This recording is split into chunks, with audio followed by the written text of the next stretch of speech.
آئے بائبل مقدس کو کھولیں۔ بائبل مقدس میں سے مقدس پولس رسول کا غلطیوں کی کلیسیا کے نام خط، اس کا 5واں باب، اس کی 16ویں آیت سے۔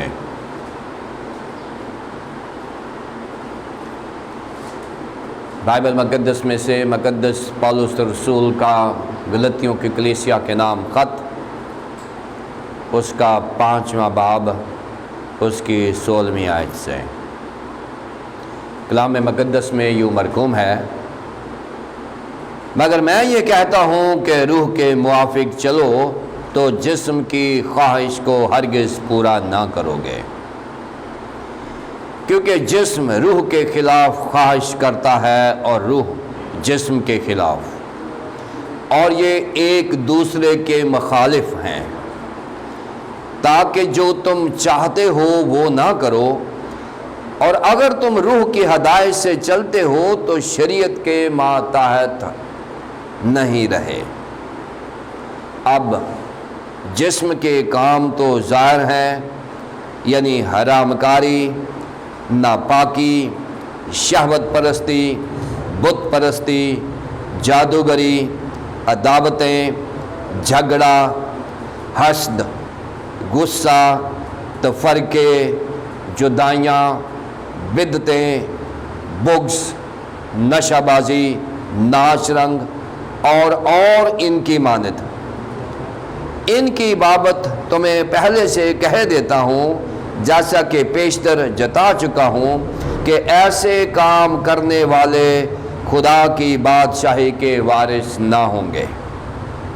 مگر روح کا پھل محبت، خوشی، اطمینان، تحمل، مہربانی، نیکی، ایمانداری، حلم، پرہیزگاری ہے۔ ایسے کاموں کی کوئی شریعت مخالف نہیں۔ کلام مقدس کے پڑھے اور سنے جانے پر خداوند کی برکت ہو، آمین۔ گزشتہ چند ماہ سے ہم نے روح القدس کی نعمتوں اور روح القدس کا پھل کے اوپر 20 لیسنز کی سیریز چلائی ہوئی ہے۔ 10 لیسنز جو ہیں ہم نے روح القدس کی نعمتوں کے تعلق سے کیے ہیں، جو آلریڈی یوٹیوب پر موجود ہیں، آپ انہیں دیکھ سکتے ہیں۔ اس کے بعد ہم نے روح القدس کا پھل، اس کے اوپر بھی ہم نے 10 اسباق تیار کیے ہیں، جن میں سے ہم نے 4 آلریڈی یوٹیوب پر ڈال دیے ہیں، اور آج 5واں یعنی تحمل جو روح القدس کا پھل ہے، اس کے اوپر ہم بات کریں گے۔ روح القدس کا پھل کے اوپر آج ہمارا 5واں لیسن ہے۔ ہمارا آج کا جو مین مضمون ہے وہ تحمل ہے، کیونکہ یہاں پر جو 4تھے نمبر پر یہاں بیان کیا گیا وہ تحمل ہے۔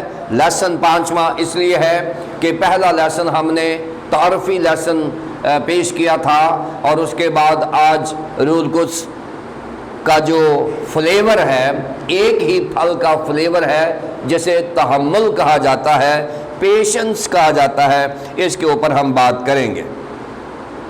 لیکن اس سے پہلے کہ ہم تحمل کے اوپر بات کریں، میں تھوڑا سا انٹروڈکشن دینا چاہتا ہوں آج کے لیسن کا، جو ہر لیسن سے پہلے میں بتاتا ہوں کہ روح القدس کا پھل جو ہے یہ غلطیوں کی کلیسیا میں کیوں بیان کیا گیا ہے، اور روح القدس کی جو نعمتیں ہیں یہ کرنتھیوں کی کلیسیا میں کیوں بیان کی گئی ہیں، ان کو ایک ہی بک میں یا ایک ہی جگہ پر کیوں نہیں رکھا گیا۔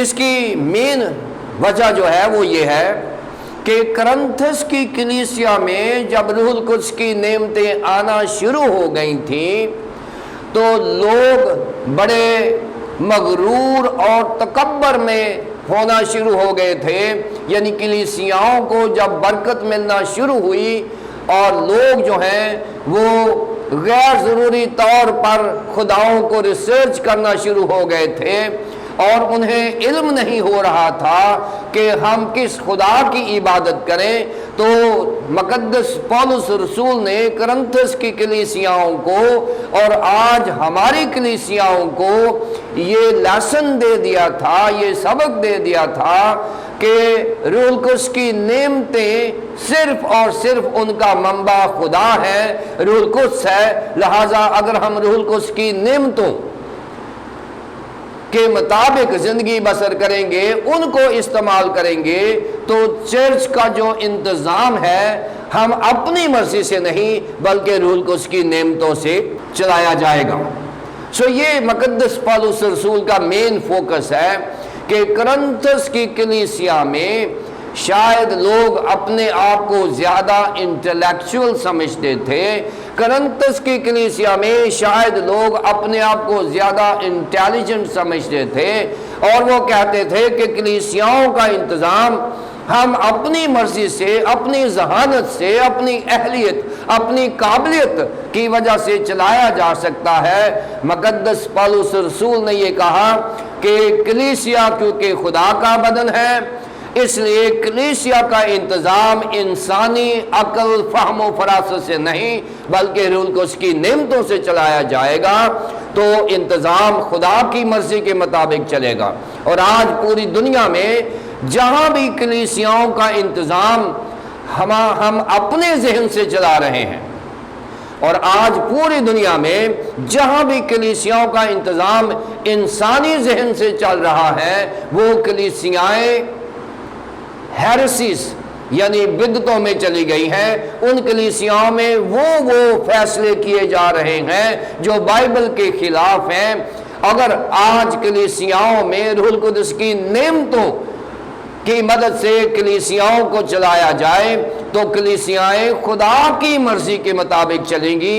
اس لیے مقدس پولس رسول نے کرنتھس کی کلیسیاؤں کو اور آج ہماری کلیسیاؤں کو یہ لیسن دے دیا ہے کہ ہم کلیسیاؤں کے تمام فیصلے روح القدس کی رہنمائی میں اور اس کا انتظام روح القدس کی نعمتوں کی مدد سے چلایا جائے۔ اب غلطیوں کی کلیسیا جو ہے، اس میں بہت ساری مشکلات آگی ہوئی تھی، بہت ساری مس انڈرسٹینڈنگ آگی ہوئی تھی، اور سب سے پہلی جو مس انڈرسٹینڈنگ ہے وہ جو جیوش کانورٹس تھے، جو ٹیچرز تھے، انہوں نے کیا کیا؟ انہوں نے کہا کہ خداوند یسوع مسیح پر ایمان لانا ہماری نجات کے لیے کافی نہیں ہے، اگر ہم واقعی نجات یافتہ ہونا چاہتے ہیں تو ہمیں موسوی شریعت پر بھی عمل کرنا ہے۔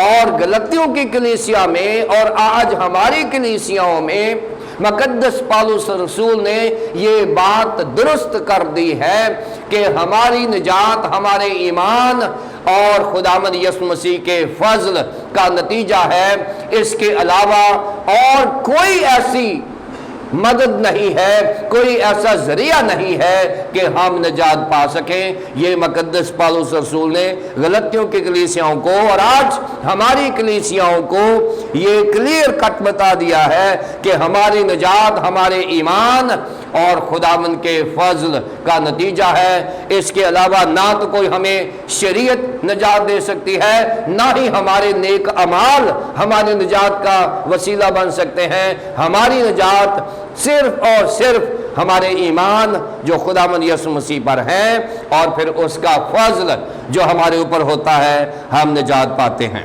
پہلی بات یہ کلیئر کر دی ہے، اس لیے اس نے روح القدس کا پھل یہاں بیان کر دیا گیا ہے۔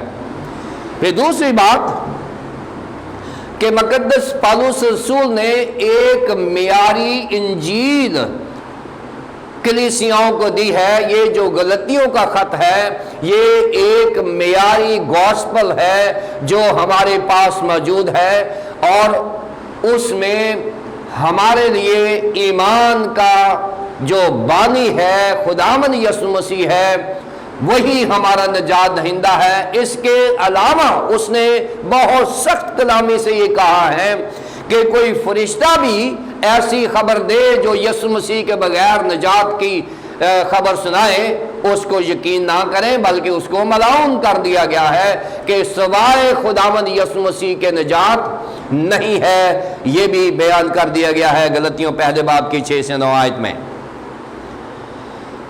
پھر روح القدس کا پھل جو ہے یہ بتایا گیا ہے کہ روح القدس کا پھل جو ہے یہ ہماری مسیحی زندگی کا ثبوت ہے، کیونکہ یہ جو روح القدس کا پھل بتایا گیا ہے جس میں محبت، خوشی اور اطمینان ہے، تحمل، مہربانی اور نیکی ہے، ایمانداری، حلم اور پرہیزگاری ہے، یہ 9 کے 9 فلیورز صرف اس میں ہوں گے جو خداوند یسوع مسیح کو اپنا نجات دہندہ مانتا ہے، اور کسی میں یہ 9 فلیورز نہیں ہو سکتے۔ یہ جو روح القدس کا پھل ہے یہ اسی مسیحی میں ہوں گے جو خداوند یسوع مسیح کو اپنا نجات دہندہ مانتا ہے، ورنہ آپ پوری دنیا میں چلے جائیں، محبت کا فقدان ہے، نہیں ملتی، خوشی نہیں ملتی، اطمینان کہیں بھی نہیں ملتا، پوری دنیا بے چین ہے، تحمل ناپید ہے، تحمل کی تو بات ہی نہ کریں، ہر بندہ ہی بے صبرہ ہے یہاں پر۔ پھر اس کے بعد ایمانداری، مہربانی، نیکی جو ہے، یہ ساری چیزیں، حلم اور پرہیزگاری، یہ نہیں ملتی چیزیں ہمیں، اس لیے کہ جب تک ہم خداوند یسوع مسیح کے ساتھ نہیں جڑیں گے، جب تک ہم خداوند یسوع مسیح کے ساتھ نہیں رہیں گے، یہ ہمیں نہیں مل سکتی۔ یہ ڈسپلے کرسچن ڈسپلے ہے جو آج ہم بتا رہے ہیں۔ یہ ایک اور بات ہے کہ یہ روح القدس کا جو پھل ہے یہ ہماری مسیحی زندگی کا ثبوت ہے، نتیجہ ہے۔ چوتھی بات جو بتائی گئی ہے وہ یہ ہے کہ جب پولس رسول روح القدس کی نعمتوں سے متعلق بات کرتا ہے تو وہاں نعمت نہیں بولتا، وہ نعمتیں بولتا ہے۔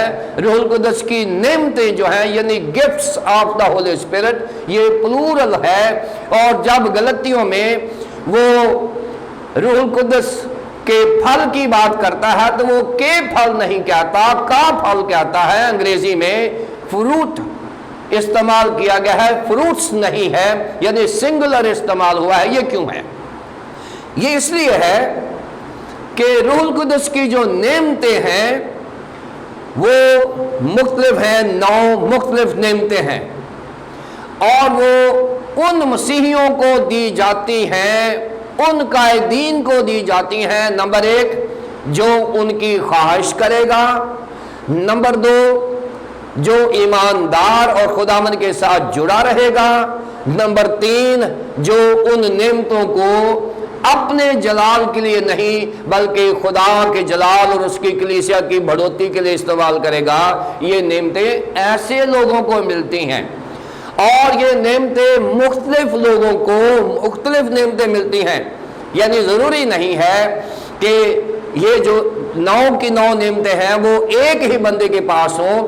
خدا جسے چاہتا ہے اسے دے دیتا ہے۔ یہ 9 نعمتیں اس لیے 9 ہیں، یہ کسی بھی کلیسیا کے ممبر کو دی جا سکتی ہیں علیحدہ علیحدہ، جبکہ روح القدس کا جو پھل ہے یہ ایک ہے لیکن نظارے 9 ہیں، اس کے مزے 9 ہیں۔ پھل ایک ہے، مزے 9۔ اس کا مطلب یہ ہے کہ 9 نعمتیں 9 لوگوں کو یا 9 سے زیادہ لوگوں کو دی جا سکتی ہیں۔ پھل کیونکہ ایک ہے، یہ ایک ہی بندے کے پاس ہوگا اور ہر مسیحی کے پاس ہونا چاہیے۔ یہاں پر یہ لازمی ہے کہ روح القدس کا پھل، یعنی جس کے پاس روح القدس کا پھل ہے اس میں یہ 9 فلیور ہونے چاہیے، 9 فلیورڈ کرسچنز ہونے چاہیے، یعنی ایک مسیحی میں 9 کے 9 مزے ہونے چاہیے۔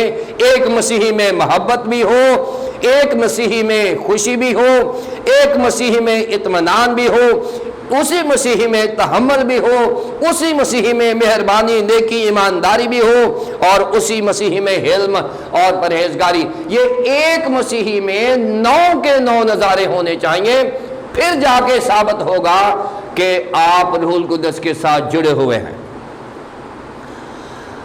اگر آپ یوحنا رسول کی انجیل اس کے 15ویں باب کی پہلی 5 آیات دیکھتے ہیں تو خداوند یسوع مسیح نے کہا ہے کہ انگور کا حقیقی درخت میں ہوں اور تم میری ڈالیاں ہو، جو ڈالی میرے ساتھ جڑی رہے گی وہ پھل لائے گی۔ اور یہاں پہلی بات جو پھل سے بارے میں بتائی گئی ہے، پھل ہمیشہ پھل دار درخت کو لگتا ہے، اونٹ کٹاروں کو کبھی پھل نہیں لگے، لہذا پھل دار درخت ہمارا خداوند یسوع مسیح ہے اور ہم اس کی ڈالیاں ہیں۔ جب ہم خداوند یسوع مسیح کے ساتھ جڑ جائیں گے تو پھل ہمارے میں نظر آنا شروع ہو جائے گا۔ اس شخص میں پھل نظر نہیں آئے گا جو خداوند کے ساتھ نہیں جڑا ہوا، چاہے وہ کوئی بھی ہے، چاہے وہ نام کا مسیحی ہے، چاہے وہ غیر مسیحی ہے۔ جب تک خداوند یسوع مسیح میں آپ نہیں جڑیں گے، روح القدس کا پھل آپ میں نظر نہیں آئے گا، آپ میں محبت نہیں ہوگی، آپ میں خوشی نہیں آ سکتی، آپ میں اطمینان نہیں آ سکتا، آپ میں تحمل، مہربانی، نیکی، ایمانداری، حلم و پرہیزگاری کا سوال ہی پیدا نہیں ہوتا اگر آپ خداوند یسوع مسیح کے ساتھ نہیں جڑے ہوئے۔ روح القدس کا پھل صرف اس میں نظر آئے گا، چاہے آپ مسیحی ہیں چاہے آپ غیر مسیحی ہیں، جب تک آپ یسوع مسیح کے ساتھ نہیں جڑے ہوئے اس وقت تک آپ میں روح القدس کا پھل نظر نہیں آئے گا۔ دوسری بات کہ یہ جو پھل ہوتا ہے یہ راتوں رات نہیں پکتا، یہ میچور ہوتا ہے۔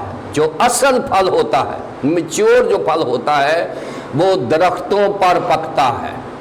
درختوں سے پہلے گرا ہوا پھل یا وقت سے پہلے اتارا ہوا پھل آپ اس کو مشینوں کی مدد سے، گیسز کی مدد سے یا پیل میں ڈال کر پکا تو سکتے ہیں، لیکن یہ وہ پھل ہوتا ہے جس میں اصل فلیور نہیں ہوتا۔